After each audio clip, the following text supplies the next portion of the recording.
মানুষ যখন চলে যায়, মানুষের কত টাকা ছিল, কি গাড়ি ছিল, কি বাড়ি ছিল, এগুলো কিন্তু কেউ মনে রাখে না, সব ভুলে যায়।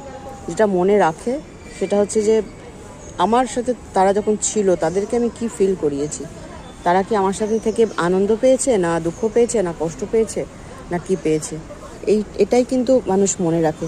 সুতরাং আমরা কি করছি, কি ব্যবহার করছি, এটাই সব থেকে আগে আমাদের ভাবা উচিত। আমার টাকা দিয়ে, পয়সা দিয়ে কাউকে আমি কিন্তু ভালো রাখতে পারি না, ওটা ফর দ্য টাইম বিং, ওটা কেউ মনে রাখেও না। আসল হচ্ছে আমার ব্যবহারটা। জীবনে বাঁচতে গেলে তিনটে কথা ভীষণভাবে মনে রাখা দরকার। একটা হচ্ছে যে কাউকে ঘেন্না করা একদম নয়, কারণ লাইফটা খুব শর্ট। কারোর প্রতি ঘেন্না পুষে রেখে সেই টাইমটাকে নষ্ট করার কোনো মানেই নেই। আমার জীবনের থেকে সেই সময়গুলো চলে যাচ্ছে, আমার মনের থেকে সেই সময়গুলো চলে যাচ্ছে।